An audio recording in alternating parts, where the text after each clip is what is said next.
To my YouTube channel mission success. दोस्तों, आज हम इंडियन ज्योग्राफी का बहुत ही महत्वपूर्ण टॉपिक पढ़ेंगे, जिसमें भारत के स्वरूप के बारे में, भारत के उत्तर से दक्षिण तक हिमालय और पूर्व से पश्चिम की ओर हिमालय के बारे में पढ़ेंगे। तो हम शुरू करते हैं। भारत का संपूर्ण क्षेत्रफल का 10.7% पृथ्वी भाग, 18.6% पहाड़ियाँ, 27.7% पहाड़ और 43% जो मैदानी भाग है। दोस्तों, अगर भौतिक रचना की बात करें तो भारत के स्वरूप के अनुसार भारत को 5 भागों में बांटा गया है। देखो, भारत में कुछ किनारे जो है वो समुद्र से लगते हैं, कुछ हिस्से में मरुस्थल है, कई हिस्सों में पठार है। तो इसी प्रकार हम इसको 5 भागों में बांटते हैं। उत्तरी पर्वतीय क्षेत्र, दूसरे पे विशाल मैदान, तीसरे पे प्रायद्वीपीय पठार, मरुस्थलीय प्रदेश और लास्ट है समुद्र तटीय मैदान। दोस्तों, इस वीडियो में हम सिर्फ और सिर्फ एक ही पार्ट कवर करेंगे, उत्तरी पर्वतीय क्षेत्र। उत्तर का पर्वतीय क्षेत्र या हिमालय पर्वतीय क्षेत्र, इसे हिमालय पर्वतीय क्षेत्र भी कहा जाता है, क्योंकि हिमालय जो है वो भारत के उत्तर में है। इसको हमने 2 भागों में विभाजित किया है। हिमालय को पढ़ने से पहले हम इसमें देखेंगे कि 2 भाग कौन से हैं। उत्तर से दक्षिण की ओर विभाजन, उत्तर से दक्षिण की ओर जब हम इसका विभाजन करते हैं तो इसको 4 श्रेणियों में बांटते हैं। मैप में भी आप देख सकते हैं। पहले पे ट्रांस हिमालय, बृहद हिमालय, मध्य हिमालय और फिर है शिवालिक हिमालय। जो मैंने रेड पेन से अंडरलाइन किया है इसे trans Himalaya, next one is बृहद, नेक्स्ट वन मध्य हिमालय, लास्ट है शिवालिक। दोस्तों, जो ट्रांस हिमालय है इसको हम प्राचीनतम भाग और शिवालिक को नवीनतम भाग कहते हैं। इसको हम बाद में कवर करेंगे। पहले हमने पढ़ा उत्तर से दक्षिण की ओर विभाजन। पहले अब हम देख लेते हैं कि इसका पूर्व से पश्चिम की ओर विभाजन कैसा है।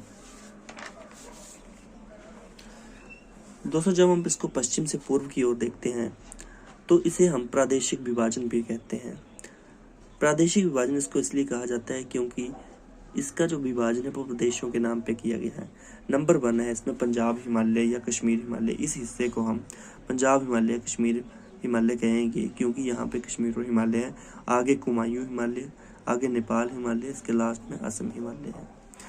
दोस्तों, अब हम इसको विस्तार में पढ़ेंगे। पहले हम बात करते हैं ट्रांस हिमालय की। यह हिमालय का सबसे प्राचीनतम भाग है। इसके अंतर्गत काराकोरम, लद्दाख, जास्कर श्रेणी आती है। इसको आप यहाँ पे नक्शे में आप देख सकते हैं, ये जम्मू कश्मीर वाला एरिया है। ये श्रेणियाँ आगे तक जाती हैं। यहाँ पर मैंने सिर्फ समझने के लिए इसको इतना सा बनाया ताकि आप इसको अच्छी तरह समझ पाओ।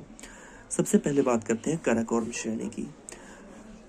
मैक्सिमम कॉम्पिटिटिव एग्जाम्स में क्वेश्चन आता है कि काराकोरम श्रेणी जो है वो कौन से हिमालय में, तो इसका आपने लगाना ट्रांस हिमालय में। अब इससे डीप क्वेश्चन आएगा तो आएगा कि भारत में सबसे ऊंची चोटी कौन सी है, तो वो है K2। इसको हम गॉडविन ऑस्टिन भी कहते हैं। इसकी हाइट 8611 मीटर है। तो ये काराकोरम श्रेणी में है। इसके बाद आती है लद्दाख में, इसे हम कहते हैं राकापोशी। यह सबसे ऊंची चोटी है राकापोशी, जो कि लद्दाख श्रेणी में आती है। और ये कौन किसका हिस्सा है, ये है ट्रांस हिमालय का। आगे हम देखते हैं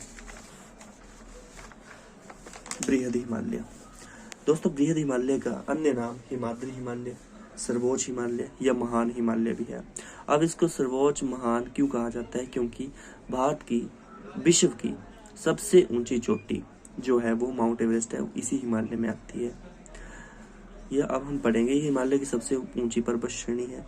विश्व की सबसे ऊंची चोटी माउंट एवरेस्ट इसी पर्वत में आती है। कंचनजंगा, नंगा पर्वत, नंदा देवी आदि प्रमुख शिखर। दोस्तों, हम इसको मैप से करते हैं। ये जो है ये भारत का नक्शा है। ये जम्मू कश्मीर वगैरह एरिया, ये नीचे उत्तराखंड ये सारा है। मैंने ऊपर का ही लिया है, मेरे पास स्पेस कम था इसलिए आप समझेंगे। इसकी यह पर्वत श्रृंखला प्योके में नंगा पर्वत से लेकर अरुणाचल प्रदेश में नामचाबरा तक है। अब इसमें जो भी पर्वत श्रेणियां हैं हम उसको पढ़ेंगे। सबसे पहले हम बात करते हैं पीओके में। नंगा पर्वत जो पीओके में आता है। दोस्तों, यह मैं लिखना भूल गया हूँ, लेकिन नंगा पर्वत को हम कातिल पर्वत भी कहते हैं, क्योंकि बहुत से क्लाइंबर्स जो हैं वो इस पहाड़ पर चढ़ने की कोशिश करते हैं और अपनी जान गंवाई है वहाँ पे। तो इसका नाम कातिल पहाड़ या कातिल पर्वत भी है। आगे हम बात करते हैं उत्तराखंड। जो उत्तराखंड वाला हिस्सा है, इसमें यहाँ पे आप देख सकते हैं बंदरपुछ पहाड़ है, कोमेट है, ये पहाड़ों के निशान है। नंदा देवी है। क्वेश्चन नंदा देवी आ जाता है कि नंदा देवी कौन से हिमालय में, तो बृहद हिमालय में है। और ये किस स्टेट में है, तो ये उत्तराखंड में है। दोस्तों बंदरपूछ और कोमेट के बीच के हिस्से को हम गंगोत्री, यमुनोत्री, केदारनाथ और बद्रीनाथ कहते हैं। इसका अपना ध्यान रखना है। नेक्स्ट हम बात करते हैं नेपाल में जो पहाड़ आते हैं, धौलागिरी, अन्नपूर्णा, मनसालू, गौरीशंकर, छुप्पू, very very important, mount Everest and Makalu. ये कौन सी पर्वत श्रृंखला में है? ये है बृहद हिमालय में आते हैं। और ये कौन से राज्य में आते हैं? तो ये है नेपाल में, कौन से देश में आते हैं? तो नेपाल में। नेक्स्ट कंचनजंगा सिक्किम में आता है। अगर बात की जाए कि भारत की सबसे ऊंची चोटी कौन सी है, तो ये कंचनजंगा है। और भारत में सबसे ऊंची चोटी कौन सी है? तो K2 है, क्योंकि K2 जो है वो POK में, पाक ऑक्यूपाइड कश्मीर में आती है। पाकिस्तान इसको अपना हिस्सा मानता है, लेकिन भारत का ही हिस्सा है। और लास्ट में नामचारवरा, ये आता है अरुणाचल प्रदेश में। तो अब हम पढ़ेंगे इसके आगे तीसरा भाग, मध्य हिमालय, लघु हिमालय। दोस्तों हिमालय में ऐसे बहुत से स्थान हैं जो घूमने लायक हैं, और जब भी इन पर्यटन स्थलों की बात की जाएगी तो सबसे मशहूर जो पर्वत श्रृंखला है वो मध्य हिमालय या लघु हिमालय भी है, कहते हैं। इसमें बहुत से पर्यटक स्थल हैं, जैसे शिमला, कुल्लू, मनाली, मसूरी, नैनीताल, डलहौजी, रानीखेत आदि पर्यटन स्थल यहीं पे है। इसकी एवरेज हाइट आप देख सकते हैं 1830 मीटर, क्योंकि यहाँ कुछ मैदानी भाग भी आ जाते हैं, तो इसलिए पर्यटकों को ये वाला हिमालय का भाग बहुत ही पसंद आता है। इससे आगे दोस्तों हम पढ़ेंगे इसका शिवालिक। यहाँ पे शिवालिक, यस। तो दोस्तों जो यहाँ की ढालें हैं वहाँ पर छोटे छोटे ग्यासों के मैदान पाए जाते हैं, जिन्हें हम कश्मीर में मर्ग या जैसे मर्ग कहते हैं, जैसे सोनमर्ग, गुलमर्ग। नेक्स्ट हम पढ़ेंगे लास्ट पार्ट इसका, शिवालिक हिमालय, बाहरी हिमालय। इसको हम नवीनतम भाग कहते हैं। इसकी हाइट 850 से 1200 मीटर है, और इसकी जो लिमिट है वो पाकिस्तान में सुलेमान पहाड़ी से लेकर अराकाम पर्वत, जो कि भारत और म्यांमार के बीच की सीमा बनाता है, यहाँ तक है। क्वेश्चन कभी कभी आ जाता है कि अराकाम पर्वत किन दो देशों को अलग करता है, तो ये आपने याद रखना है, भारत और म्यांमार। और इस क्षेत्र की समतल घाटियों को टून और द्वार कहते हैं, जैसे हरिद्वार, देहरादून। तो ये हमने कवर किया उत्तर से लेकर दक्षिण तक का विस्तार।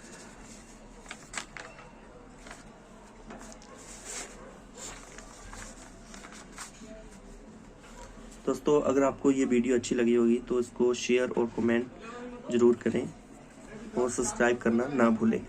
अब इसका हमारे पास एक और पार्ट बचता है, जो कि है पूर्व से लेकर पश्चिम तक। अगर मैं इसी वीडियो में कंटिन्यू करूंगा तो आई थिंक ये लंबी हो जाएगी वीडियो। तो नेक्स्ट वीडियो में मैं इसका दूसरा पार्ट लेके आऊंगा, जिसमें हम हिमालय का विस्तार पढ़ेंगे पूर्व से लेकर पश्चिम तक।